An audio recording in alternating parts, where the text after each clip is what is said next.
DC Nation, what is up? Back another video, and today I'm covering the new comic books for the week of October 26th. And guys, guess what? Halloween is coming up in a couple of days, and that means we got a couple Halloween-themed issues, new comic books. And that includes Batman The Long Halloween Special #1, which I'm super excited to talk about. We also got DC vs. Vampires #1.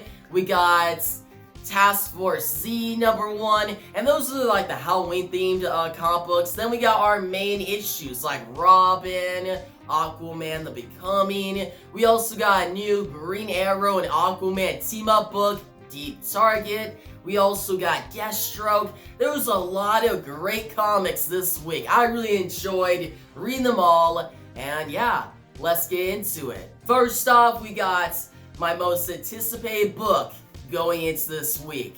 Batman The Long Halloween Special #1. And guys, guess what? It delivered. This comic is my favorite comic book of the week because it gets you right back into the Batman The Long Halloween world. Like, it's a direct continuation of that story, and it's amazing. Written by Jeff Loeb, arts by Tim Sale. First off, Tim Sale, I know some people aren't really into his artwork. It's stylized, and sometimes the figures are not proportionate, but me, I'm a big fan of his artwork. I liked it. He really did a great job in Batman The Long Halloween and Dark Victory, the sequel to that comic, but here, it's even better. Because one, okay, it's a newer comic book, but also the color elevates this artwork.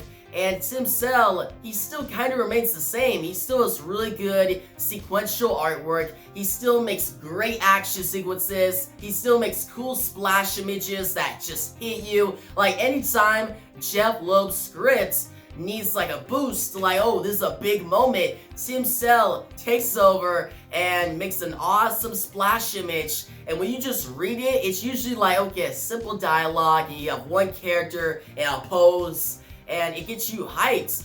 Like, for example, in this issue, what we see is it start out like Calendar Man, Julian Day. He's mad because you guys don't remember, Holiday kinda stole his thunder. Like, Holiday did all this stuff in Batman The Long Halloween, that story, and Calendar Man's like, man, I gotta do something so I'm remembered. Right now, I'm just a footnote. So he's like, I'm gonna get out and try to cause this big scheme. He creates like a cult. And Batman gets a hold of this, he's like, okay, I gotta go find him. And he shows up, and we get this one image where Batman's just saying, where is Julian Day? He simply says that, but how Tim Sale makes the splash image with like the shadows, and it makes Batman seem like larger than life. And I like that. Now, as the story continues, you see Batman trying to catch Calendar Man, and he teams up with Commissioner Gordon, and they go back and forth. And Jim, he's like, oh, I miss Harvey Dent. There used to be the three of us. But Batman's like, no. Harvey, he's lost. He's the Two-Face now. Speaking of the Two-Face, we catch up on him, and he's hanging out with Solomon Grundy. I really like Solomon Grundy and Two-Face's like relationship, like how they're just friends in this comic book. But we see Gilda, she shows up. And you guys remember at Batman The Long Halloween, there was that big revelation that Gilda was involved with everything going on with Holiday and all the murders. And in this issue, you see her show up, she reunites with Two-Face, and initially, Two-Face is like, why do you want to be with me? I look gross, like, I look horrific, and I did so many bad things. And Gilda simply says, well, you're my Apollo. She's basically putting him on this pedestal, like she's not gonna leave him. Anything he does, like, that makes her dangerous though. And Batman actually notes on this later in the issue when Jim's like, hey, we gotta do something about Gilda, like, she's involved, but we can help out. And Batman's like, no, she's dangerous, because she's gonna stay by Harvey's side, whatever he does as Two-Face. So the both of them together is a big threat. She's along for the ride. And as the story goes on, you see Gilda, Two-Face, they're hanging out at the house, Calendar Man shows up, he kidnaps Gilda, and you see Calendar Man take her back to like this area, kind of like a church, and he has his cult watch over her. and Calendar Man tries to make a deal with Two-Face. No, he calls on the Batman. And you see Batman and Two-Face teaming up, and I like this, because at this point, Two-Face is still young in his criminal career, right? Like, he just became Two-Face in the previous story, Batman The Long Halloween. It's very recent. And here you see him kind of going down that path. He's still not doing good. He still flips the coin, he makes decisions off of that, and Batman does like a switcheroo type thing, where what happens is, you see Two-Face, he goes to Calendar Man, you think he's buying into Calendar Man's plan, you're like, what are you doing? Like, you're giving Calendar Man everything he needs to carry out his plan, but then it turns out it's not Two-Face, it's Batman. There's one image where he pulls off the mask, and he's in another mask, the Batman Cal, you know? And he takes down Calendar Man, Two-Face and Solomon Grundy crash into the church, they save Gilda, and Gilda says again, "Oh, my Apollo." And I'm like, wow, just seeing Gilda and Two-Face's relationship, Gilda and Harvey's relationship, just seeing that develop, and those scenes in this issue, it's great. And Batman himself, you see him be larger than life, going on these missions, teaming up with Two-Face, making these decisions, talking with Jim, and at this point, Batman's still early in his career, in his war on crime, so he's still learning things, and one of those things is trying to trust Robin, giving Robin a chance. Yeah, guys, you see Robin in this comic book, because there's one part where he's going through all of Calendar Man's clues, trying to figure out things, and Alfred's like, well, you could get somebody else to help you. And Batman's like, no, he's not ready. And Alfred's like, well, he's never gonna be ready if you don't give him a chance. And you see Robin above, and he's just watching, he's ready. And you see Robin go out in the field with Batman to take down Calendar Man. And when Batman takes down Calendar Man, Robin asks this question, wait, he's an orphan. He can't be that bad, like, we're both orphans. And Batman's like, you still got a lot to learn. Even though you're an orphan, doesn't mean you just get to like get to do all these bad things. Calendar Man cannot get away with this. So as Batman's learning, he's also teaching Robin his experiences. And I like it, it's great, guys. Great storytelling, and as the comic ends, it kinda sets up some more stories. So we may get another Batman The Long Halloween story by the same creative team, Tim Sale and Jeff Loeb. Like, I like that. It's cool. Like, it gets me really hyped because I really like the Batman The Long Halloween story. I like Dark Victory. Those are some of my favorite Batman stories of all time. And this comic is one of my favorite Batman comics of all time now because it's illustrated and written so well. And it just mimics those older comics. It fits the tone. It gives you everything that you wanted. Like, going into this, I was like, okay, it has the same creative team. The previews look good, but I don't know if it's gonna meet up to the hype. Will it meet up to my expectation? Well, it definitely did, and exceeded it. So yeah, guys, if you really love the Batman The Long Halloween story, I highly recommend this comic. It will make your week, guys. It's just done so well. Like, it made my day. When I read it, I was like, man, this is awesome.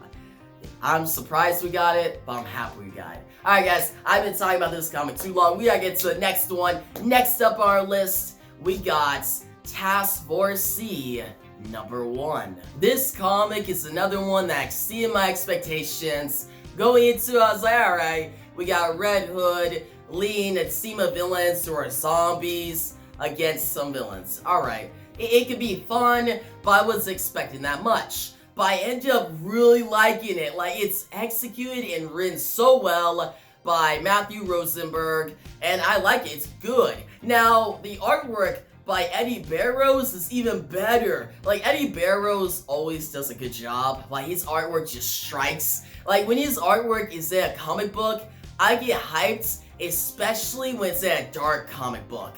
He really elevates the suspense, and when things happen, how horrific it could get. So yeah, Eddie Barrows, his artwork fits the tone, and it's awesome. But to the story, we see Jason Todd, Red Hood. He teams up with his team of zombies, basically. We got a zombie Bane, a zombie Man-Bats, a zombie Arkham Knight. Yeah, guys, which that one is the most, like, scary. Arkham Knight in this issue, man, it actually got me a little scared. I was like, dang. Imagine being in that situation just seeing that. Like with Bane, it's like, alright, like that is technically worse, and Man-Bat's technically worse, but for some reason, it didn't get me scared at all. I'm like, oh, okay, it's just I know these characters. And Arkham Knight, I know her character too, Astrid Arkham. But seeing the Arkham Knight just walking and how it's illustrated by Eddie Barrows, I don't know, it just elevates the character to a more creepy level, which I wasn't expecting.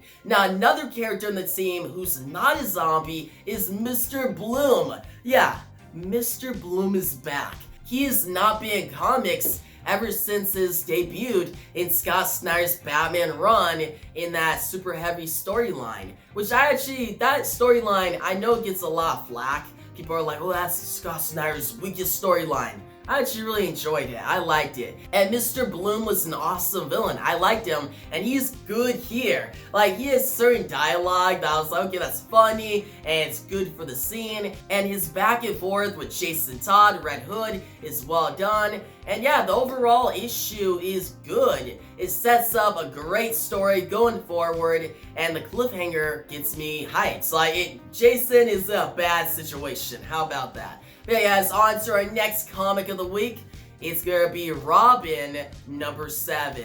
And guys, this comic is crazy. Like, it is really good. We get a lot of action sequences in this issue. We basically see like the final moments of the tournament, the Lazarus tournament, before we get to like the final fights, which we already know it's gonna be Damian and Connor Hawke, and that's how the issue ends. Which, that cliffhanger gets me hyped already. Like, I was already excited. But the issue itself, you get this one twist that Mother Soul is actually Ra Al Ghul, the grandmother, or no, the mother of Ra's al Ghul, which is the great-grandmother of Damian. So yeah, it's a little confusing if you think about it, but when you read it, it makes sense. That's kind of cool. And it makes her character all the more interesting. Like, I like her character more. Like, when I found out about that, I'm like, oh wow, that's a good twist. And as the comic went on, her certain dialogue, and she would time her dialogue well,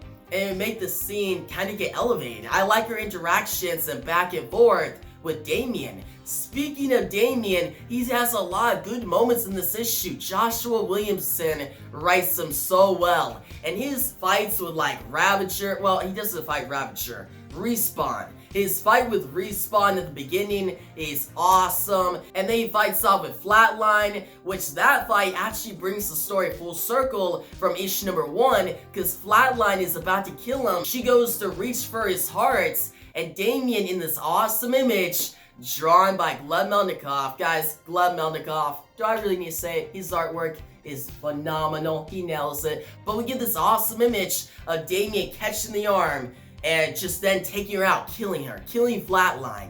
And then it comes to Damian versus Connor Hawke. Plus, we get Ravager versus Connor Hawke, and Connor Hawke just kills her. Like, Ravager, she didn't stand a chance. So guys, this is a very hype issue, a lot of action, a lot of plot progression, and I'm excited to see where the story goes. So if you've been following this series, I highly recommend this issue.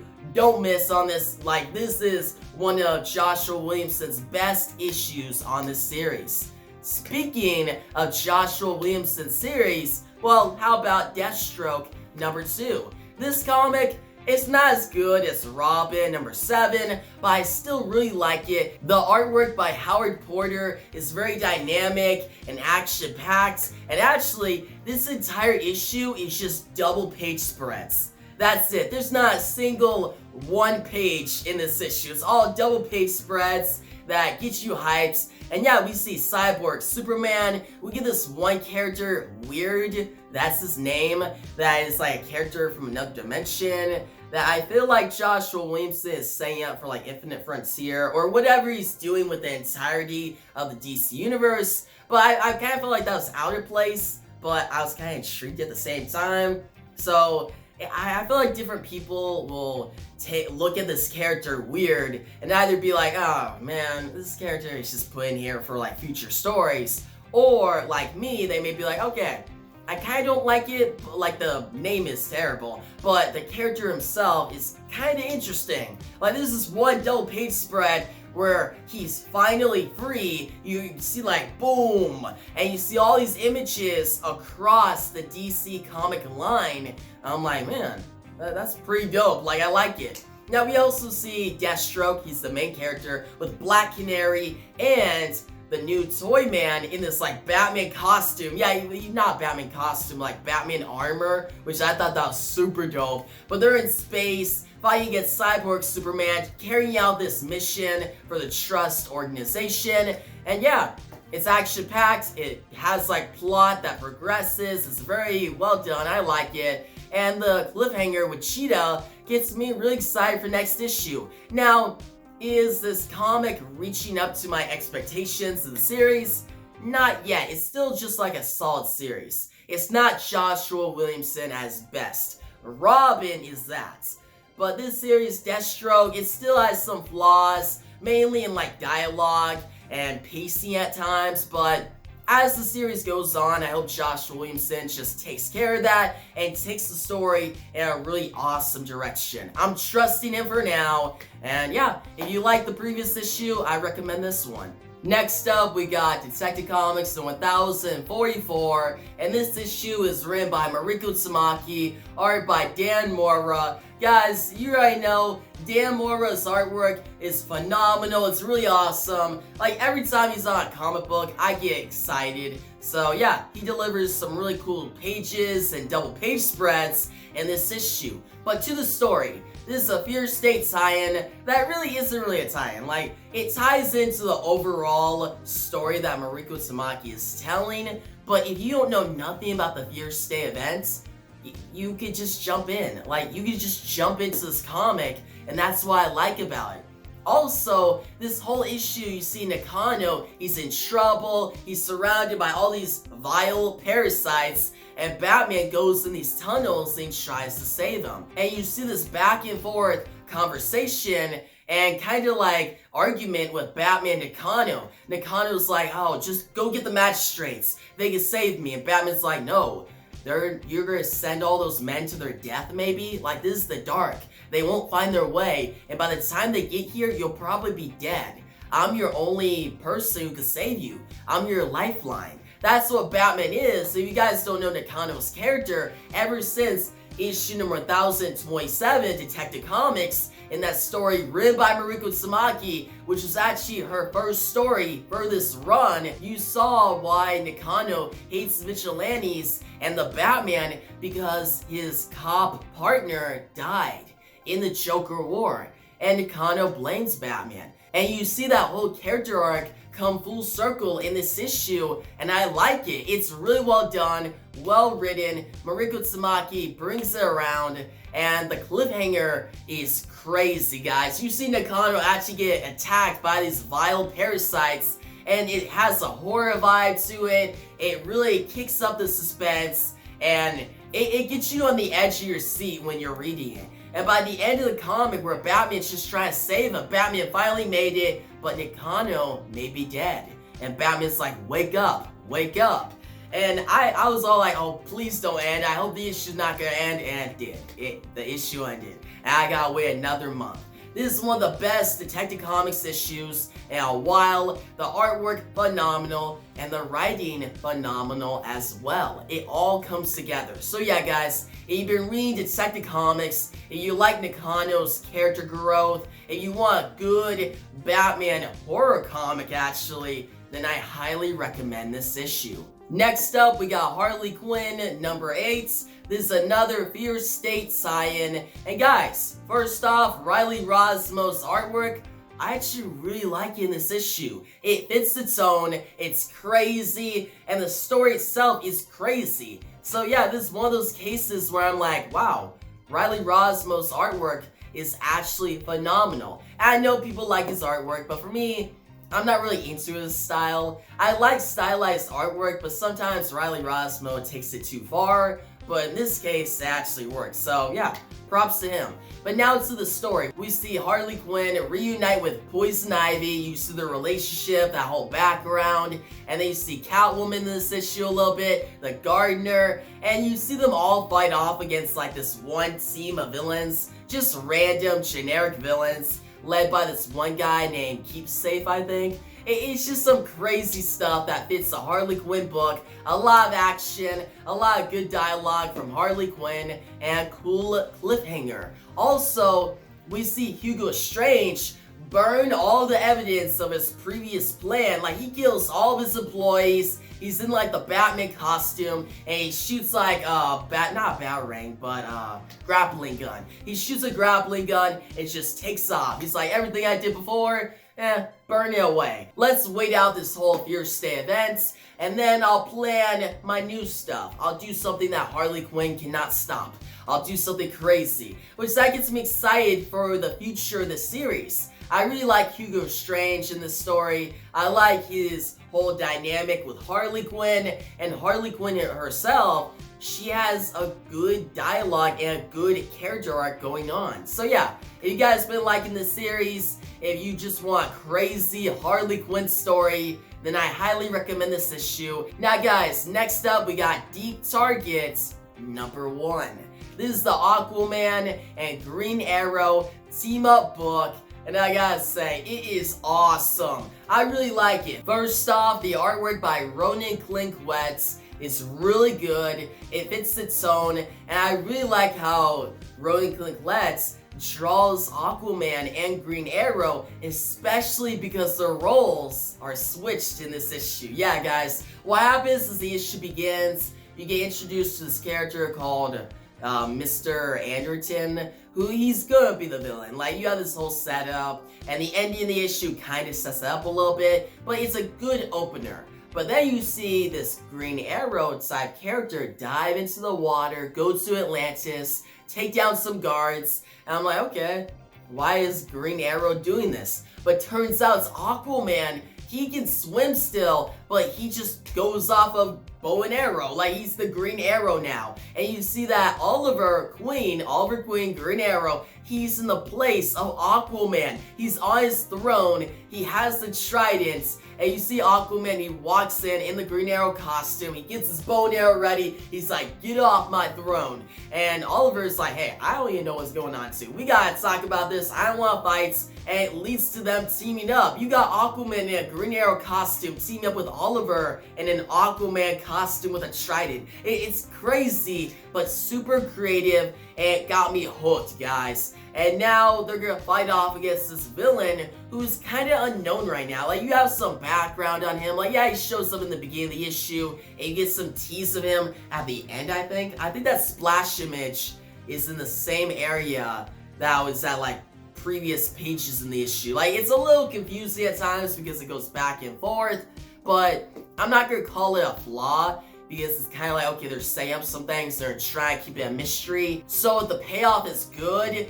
then it won't be a flaw. Now, if the payoff is not that good, then yeah, obviously, this back and forth won't be that good. But for now, though, I trust the series. I'm hooked. I really like Green Arrow and Aquaman's personalities in this issue. Them like clashing. And yeah, I didn't expect this book to be that good. When they announced a Green Arrow and Aquaman team-up book, I was like, okay, that's interesting. I never expected that. Maybe it'll just be like a good team-up book. No, they switched the roles and are actually doing a super creative and phenomenal story. I like it. So yeah, guys, if you like Aquaman and Green Arrow, then I highly recommend this premiere issue. Now, speaking of Aquaman, we got Aquaman The Becoming #2 up next. This issue continues the story. You see Jackson Hyde, he's on the run from these two like Atlantis guards. The issue starts out action-packed with a really cool double-page spread drawn so well by the artist. And yeah, I like it. You see Jackson Hyde actually get help from Mara. Mara is the standout in this issue. See her talk to like these two guards, because the same guards that attacked Jackson Hyde at the beginning of the issue, they show up to Mara's home and kind of interrogate her in a way. Like, they question her. But Mara, she ain't having it. Like, she quickly dismisses them.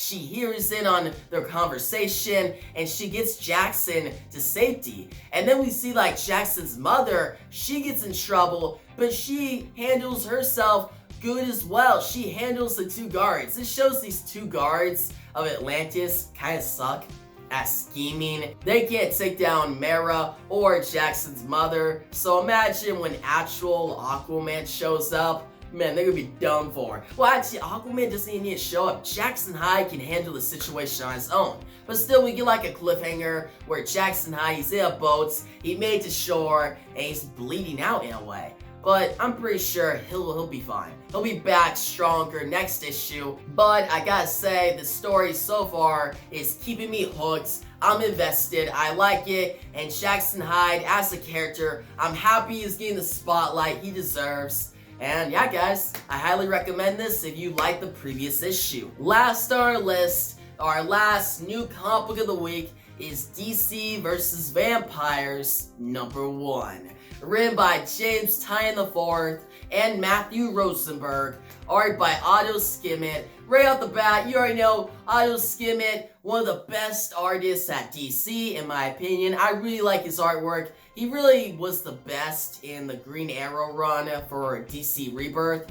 That was when I noticed him and I was like, man, his artwork is phenomenal. And here, he nails it. He nails like the horror vibe of the story and how he draws certain characters and certain situations. It just elevates the scene. So yeah, artwork by Otto Skimmett, really good. Now let's get to the story. The story, we see Andrew Bennett. Yeah guys, the main character from iVampire. I was surprised. When I read this, going into the, okay, we got a vampire character, he's going after some vampires, like, okay, this should be interesting in the DC universe, and then it said Andrew Bennett, I'm like, oh wow, they're actually connecting iVampire, like, I already knew iVampire was in the universe, but it's just cool to see Andrew Bennett back. He's not been a story for so long, he's not been a comic for so long, so yeah, seeing him back in the story and having a pretty big role for this first issue was pretty cool. Now,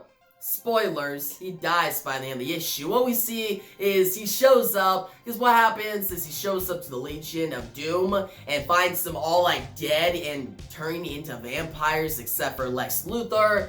And Lex, he has a big role. I really like his role in this issue. He helps Andrew Bennett get away from like a vampire cheetah, a vampire gorilla Grodd. It's really dope, guys. But Andrew Bennett gets away with like this one serum that Lex gives him. And when he goes off, he's on a journey to get to the Hall of Justice. That's where Lex sends him. And at first Andrew's like, are you sure? Like, Lex, you don't like the Justice League. Why are you sending me there? But Lex is like, this is urgent. This is a big situation.